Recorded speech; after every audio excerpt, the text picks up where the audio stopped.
날씨 좋다. 술이 땡기네. 아직도 정신을 못 차렸나? 그 헛소리 말고 내일 맨정신에 낚시나 가자고.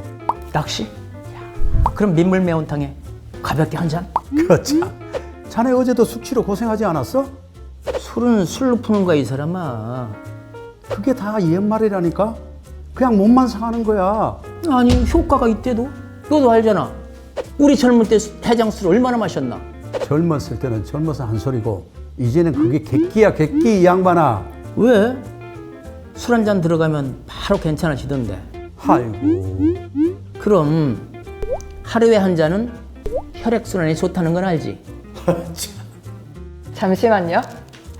안녕하세요. 이번 시간에는 우리가 그동안 들어왔던 음주에 관한 잘못된 상식과 술을 대신할 노년의 취미, 그리고 술에 관대한 우리 문화에 대해서 알아볼 시간입니다.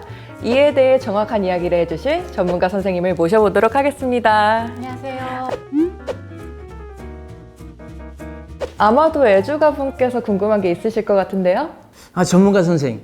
하루에 술 한 잔은 혈액순환에 좋다고 하죠? 사실 하루에 한 잔은 심혈관 질환에 좋다라는 말이 많이 있었죠. 하지만 그는 사실이 아닙니다. 그럼 하루에 한 잔이 몸에 좋다고 널리 퍼진 말이 틀렸다는 말씀이시네요? 그렇습니다. 90년대 하루에 술 한 잔이 고혈압, 당뇨병, 심혈관 질환에 긍정적인 효과를 준다는 말이 흔하게 퍼졌었습니다.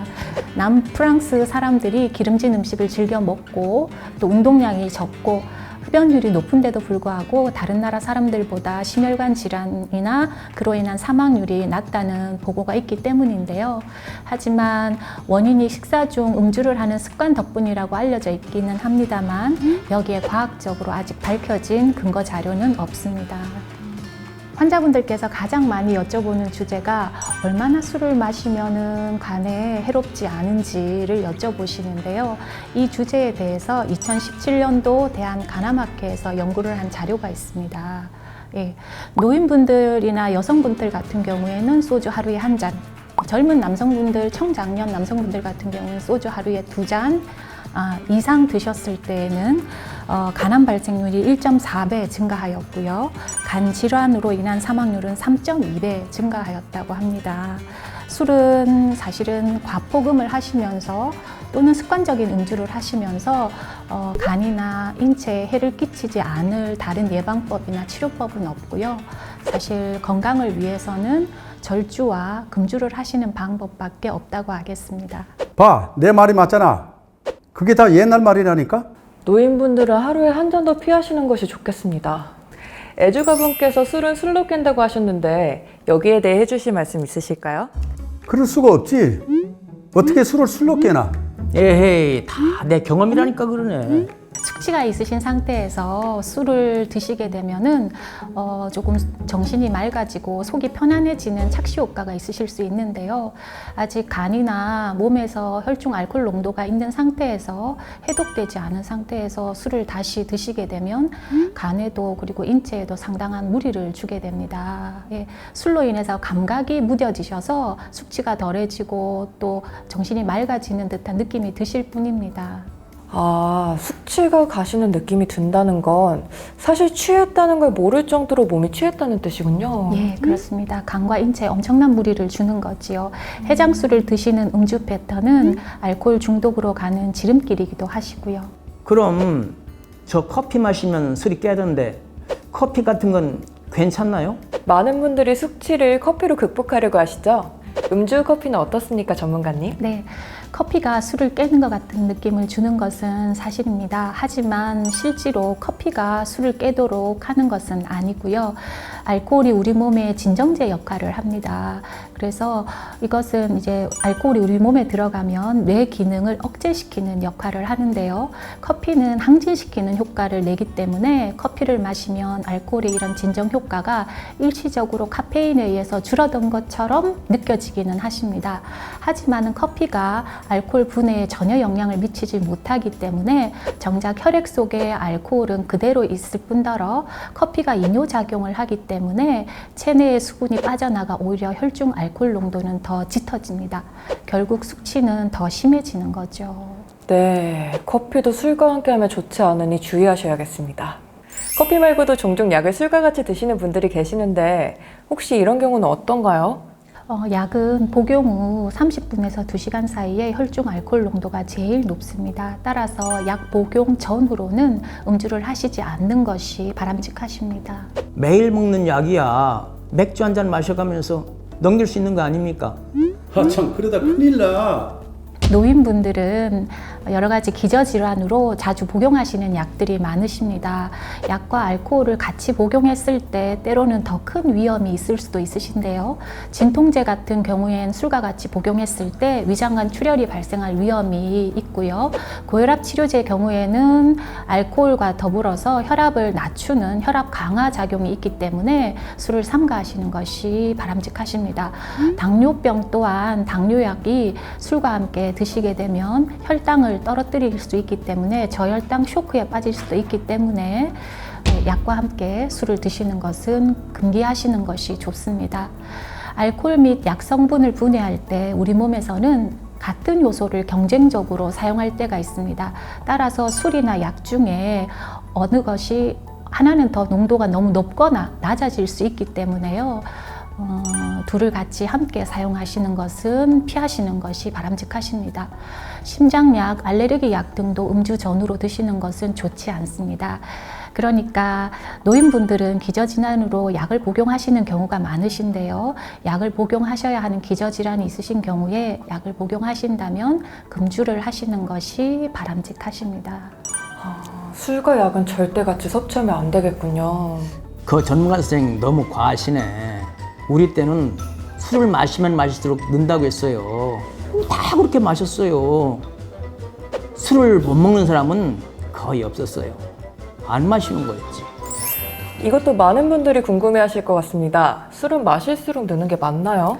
절대 아닙니다. 많은 분들이 잘못 아시고 계시는 부분이신데요. 사람들마다 선천적으로 알코올 분해 요소인 아세트알데하이드 분해 요소는 정해져 있습니다. 이 분해 요소가 알코올을 인체에 무해한 아세트산으로 만들어서 배출시키는 역할을 하는데요.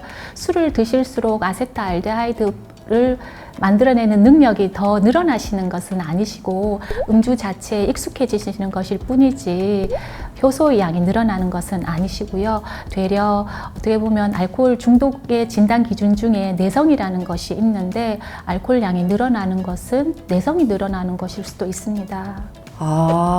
그럼 술을 못 마시는 사람이 계속 음주를 했을 때 술이 늘었다고 생각하는 것은 옳지 않은 것이군요. 네, 그렇습니다. 결국 내 몸이 감당할 수 있는 양보다 아무리 술을 더 많이 먹는다 해도 알코올을 분해하는 효소가 증가하거나 알코올을 분해하고 처리하는 신체 능력이 좋아지는 것이 아닙니다. 따라서 한두 잔의 술에도 얼굴이 금세 빨개지시는 분들은 거의 아세트알데하이드라는 알코올 분해 효소가 인체에서 만들어지지 않으시는 분들이기 때문에 소량의 알코올도 몸이 받아들일 수 없다는 증거이기도 합니다. 따라서 이런 분들에게 술을 강권하시는 사회 문화적인 사회 분위기도 바뀌어야 합니다. 어르신들은 막걸리가 곡주이기 때문에 간혹 밥 대신 드시는 걸로 알고 있는데 이런 부분은 어떻습니까? 예, 어르신께서도 막걸리를 즐겨 드시는지요? 아유, 그야 물론이죠.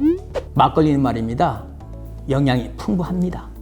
막걸리는 중노년층 남성의 다소비 식음료 중에 3위에 들어갈 만큼 굉장히 많이들 드시는데요. 예전 어르신들은 밥 대신 막걸리라는 말씀들을 많이 하셨죠. 힘겹게 노동을 하시고 나셔서 새참으로 막걸리로 노동의 힘겨움을 씻기도 하셨고요. 하지만 막걸리가 아무리 곡주라 해도 식사를, 밥을 대신할 수는 없겠습니다. 아무래도 영양적인 문제가 있을 것 같은데요. 네, 그렇습니다. 막걸리는 주 원료가 쌀, 밀이기 때문에 다른 술에 비해 포만감이 많은 건 사실입니다. 하지만 헛배가 차는 거죠. 순간적인 배고픔은 막걸리 한 사발로 견딜 수 있겠지만은 문제는 그것이 식사 한 끼 식사에 비해 영양이 턱없이 부족하기 때문에 식사 대용으로 자주 드시는 것은 영양 실조로 이어질 수 있다는 점입니다. 또한 알코올이 포함되어 있기 때문에 막걸리도 술이긴 하거든요. 예, 그래서 습관적으로 식사 대신 막걸리를 드시다 보면 알코올 중독으로 이어지기도 쉽습니다. 그러니까 곡주라서 밥 대신 막걸리를 드신다 하는 것은 사실은 영양 측면에서도 또 건강 측면에서도 또 알코올 중독으로 가시는 지름길이시기 때문에 식사를 하시는 것이 바람직하시고 식사 대신 막걸리를 드시는 것은 위험하십니다. 나 원샷. 아 그럼 술을 안 마시면 뭘 하라는 거요? 좋은 질문이네요. 노년기에는 음주 대신 어떤 일을 하며 시간을 보내면 좋을까요? 나랑 그 뭐야 볼링 치러 다니자니까? 볼링, 탁구, 당구, 게이트볼 같은 스포츠도 노년기에 하기 좋은 취미죠. 제가 제일 추천드리는 것은 유산소 운동인데요. 걷기, 수영, 고정식 자전거 타기와 같은 유산소 운동을 추천해 드립니다. 유산소 운동을 특히 추천하시는 이유가 있을까요? 네. 정기적으로 걷기만 하셔도 상하체 근력과 심폐 기능이 향상되시면서 일상생활 체력이 좋아지시고요. 심혈관 질환을 30 내지 40% 정도로 감소시킵니다. 더 좋은 점은 인지 기능까지 개선할 수 있다는 점인데요. 치매 위험률을 낮추고 기억력을 향상시키면서 몸뿐만 아니라 뇌까지 젊어지시는 효과가 유산소 운동에 있습니다. 그야 뭐 걷는 거 어렵지 않죠. 네, 게다가 유산소 운동은 스트레스, 우울증을 완화하는 효과가 있기 때문에 평소에 운동을 습관적으로 하시는 것이 매우 좋습니다. 만병통치약이네. 자, 음주를 꾸준히 하면 신체와 인지 기능을 저하시키지만 그 대신 유산소 운동을 꾸준히 하면 체력과 함께 인지 기능이 향상되고 우울증까지 해소시켜준다는 말씀이시네요. 술을 대신할 또 다른 노년기 취미 중 하나는 외국어 공부가 있습니다. 내가 학교 다닐 때는 머리가 굉장히 좋았어요. 외국어 같은 건 금방 배워요, 금방. 그건 누구 얘기하는 거야? 노년층의 외국어 공부는 치매 예방에 큰 효과가 있습니다. 평생 2개 국어를 사용하는 군과 평생 모국어만 사용하는 군을 비교했을 때 2개 국어를 사용하시는 그룹이 치매 발생 시기가 5년 정도 더 늦다는 연구 결과가 있습니다. 허허, 나도 이참에 불란서 말이나 배워야겠어. 그래? 나는 한자를 잘 하니까 중국어를 배우는 게 쉽겠어. 두 분 다 좋으신 선택입니다. 지금까지 음주를 대신할 노년기 취미생활로 운동과 외국어 공부를 말씀해 주셨는데요. 이 외에 더 있을까요? 사실 노년분들이 하실 수 있는 취미생활은 많지요. 예. 낚시도 좋고 색스폰이나 하모니카 같은 악기도 참 좋습니다. 특히 노인분들은 도예나 목공예 등도 많이 취미생활을 선택하시는 활동 중에 하나인데요. 무엇이든 의미를 가지시고 즐겁게 하실 수 있는 취미를 가지신다면 좋겠습니다. 이게 말이야, 예전에는 다 술이랑 함께 하는 거였다고. 이제는 그러지 말자는 거 아니야. 아니 글쎄 들어봐. 예전에 명절 때 어땠나? 아버지, 삼촌들 모여서 고섭치곤 하셨잖아. 그때 옆에서 한 잔씩 주면 홀짝홀짝 얻어 마시곤 했었지. 에? 요즘이라고 뭐 다른가? 요즘 젊은 사람들 밖에 나가서 술 얼마나 마시나? 옛날 우리보다 더 마시는 것 같아. 그런데 뭐 새삼스럽게 이런 말을 들어야 하나? 좋은 지적이시네요. 우리 사회가 술에 관대한 측면이 있는 것 같습니다. 전문가님 어떻게 생각하세요? 네, 우리나라가 세계에서 술에 가장 관대한 나라 중 하나이지요. 감에 대한 사회적인 수용성도 굉장히 높은 편이고요. 두 분도 젊은 시절에 술 얘기 해보셨지요? 참 무식하게도 많이 마셨어.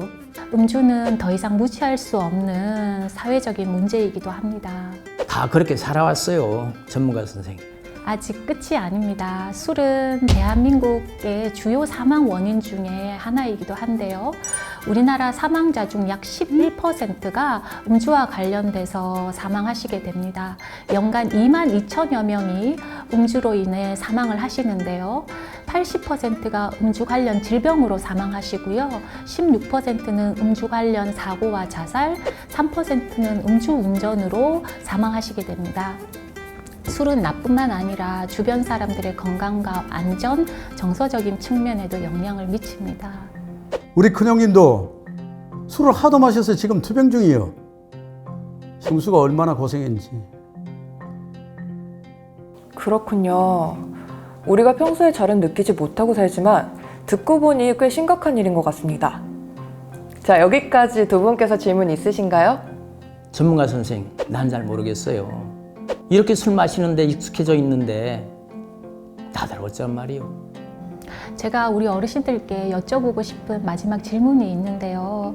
습관적으로 오랜 기간 동안 음주를 해오셨던 분께서 술을 끊으시면 어떤 일이 벌어지실까 이게 궁금합니다. 정말 좋죠. 뭐가 그렇게 좋은데? 선생님께서 직접 대답해 주시겠습니까? 좋아. 잘 들으라고. 나도 하루가 멀다 하고 술만 마시러 다녔을 때는 하루하루가 그냥 똑같았어. 일어나면 술 마시고 자고 일어나서 술 마시고 아무것도 느껴지지가 않아. 그냥 멍텅구리야. 날씨가 좋아도 맛있는 걸 먹어도 그냥 다 똑같아. 그게 진짜 사람 미치게 만드는 거지. 근데 지금 날 봐라. 반년 술 끊고 나서 요즘은 매일 웃잖아. 매일 신나는 거야. 일상의 소소한 것들이 다 느껴진다고. 봄에 꽃 피는 것도 보이고 여름에 비 오는 것도 보인다고. 아주 좋은 말씀이시네요. 제가 덧붙여서 말씀드릴게요. 사람의 행복한 감정을 담당하는 신경 전달 물질인 세로토닌은 그 양이 정해져 있습니다. 술을 마시게 되면 일시적으로 세로토닌이 나오기 때문에 행복한 기분을 느끼지만 술은 잦은 음주를 하시게 되면 이 행복 호르몬을 다 쓰게 돼서 고갈되기 때문에 정작 술을 마시지 않은 평상시에는 행복을 느끼지 못하시게 되는 거죠. 그렇게 항상 술이 없으면 안 되는 사람이 되어버리시는 거기 때문에 평상시에 진짜 나를 잃어버리게 되시는 그런 결과를 맞이하시게 됩니다. 굉장히 중요한 말씀이시네요. 습관적 알코올 섭취는 일상의 행복에 영향을 주는 세로토닌 분비를 저해시킨다는 점 꼭 기억해야 할 것 같습니다. 전문가 선생님, 마지막으로 더 하실 말씀 있으신가요? 시대가 많이 바뀌었습니다. 두 분께서도 시대가 변했다는 것을 느끼실 거예요. 예전에는 과도한 음주와 음주로 인해서 생기는 여러 가지 사고를 낭만이라든지 해프닝으로 포장하기도 했었지만은 요즘은 적당히 자신을 절제하면서 음주도 절주하시는 것이 멋진 모습입니다. 우리 두 어르신께서도 멋진 노년을 보내셨으면 좋겠습니다. 요즘 젊은 사람들은 좀 다른가 보구만. 전문가 선생님, 좋은 말씀 감사합니다. 자, 두 분 오늘 어떠셨나요? 아주 기분 좋습니다. 복잡하죠. 너무 오랜 시간 습관처럼 술 마셨어요. 진작 끊었어야 했는데. 나도 반년밖에 안 됐는데 세상에 늦은 게 없어, 이 사람은. 에휴, 내일 등산이나 가자고. 또 가서 막걸리 먹자고 하려고? 예, 내려와서 한잔 하자고. 오, 그래? 자네 그게 뭔지 아나? 이 사람아, 나 젊었다니까 그러네. 좋습니다. 의미 있는 시간이었던 것 같네요. 여러분들도 오늘부터 절주 시작해보는 건 어떠신가요? 내일이 아니라 오늘부터. 그럼 감사합니다.